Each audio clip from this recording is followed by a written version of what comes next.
A lot's been happening recently in the news with FaZe Clan, guys. Of course, most recently we talked about the potential acquisition or sale of FaZe Clan, interest by other parties in the esports scene, that being the parent companies of Complexity, and along with that, Luminosity Gaming. But it's also FaZe Rain talking still on some other podcasts, revealing information that we may have already known, but kind of just reconfirming. As in a recent podcast with Dope as Yolap, great podcast, by the way, FaZe Rain confirms that the other OGs, the reason why they have not been speaking out as much as he has is because they've been NDA'd out of their mind, and apparently he's the only one that did not sign the NDA, so he's the only one that's been speaking up. Like, the trauma I dealt with from like the wheelchair and all that bullshit is like 100 times than all this other shit. What's going on? Yeah, I can handle all that. It's fine. I have the capacity to handle all that. It's cool. But I just want people to know for what it is because, like, right? Like, why would you not want to understand? Like, if people even support FaZe or grew up watching this, I feel like they're interested to know, like, what actually happened. Of course. But they're all NDA'd up. That's the issue. Like, the other founders are all NDA'd up. I'm the only one that wouldn't sign. Yeah, because I'm just not doing that. That's my soul. My voice is my soul. So I'll never do. Like, I'll sign an NDA to watch like a movie early. I won't talk about it. Sure, 100%. That's fine.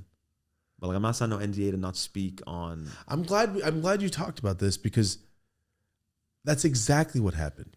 You didn't sign the NDA, and everyone else did. They were trying to like pay me off and everything, and no, never. I don't care if I'd never made $1 again. No, dude, and it was crazy. Like, I'll always be proud of myself because at that time, like, I uploaded the first exposing video, and it was like a pretty much like I wanted to talk about it so bad, but they were like, okay, we'll give you money only if you sign an NDA. But I like low key was like running out of money at that point, and it was like, remember, I take care of my whole family, and like I have two lives. I have American life and a Canadian life because they live in Canada. I take care of that. But like it was getting low, you know what I mean? And but I finessed some shit after I made it work, but. Yeah, like I still said, fuck it, like I'm not folding. I told my mom, like, bro, she's been retired for like a decade now, but I'm like, mom, like I'll sell my car, I'll sell everything I got, but like, I'm not selling my voice, bro. Yeah, I can't. I just can't. Like, no matter what happens, like, because you can just make money again. Exactly. You can always make money.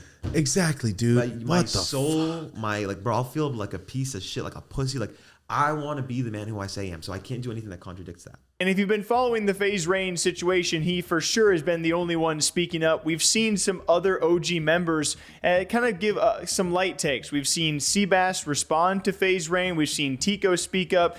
We've seen people like K speak up. We've also seen Adapt make YouTube videos. We've seen Banks and Temper make some tweets about the situation, but that is it. I think the only real OG member in terms of like big names that have said anything along the line of like very interesting has been FaZe Banks. Outside of FaZe Rain, who has of course been exposing financial situations, he's been talking about salaries, he's been calling out signings, he's been calling out C-Class owners, or of course the current owners of FaZe Clan. He has been by far and away the only person that's really speaking up. Everyone else, like he said, apparently has been signed into this NDA that does not allow them to talk about the current ongoing situation in FaZe Clan, which is really rough considering the current situation. I think a lot of diehard FaZe Clan members who miss the OG members would be wanting to hear from them because all we've heard is FaZe Rain's takes and not too much from FaZe Clan. I mean, it's kind of crazy throughout this entire thing. The only FaZe Clan public statement we have seen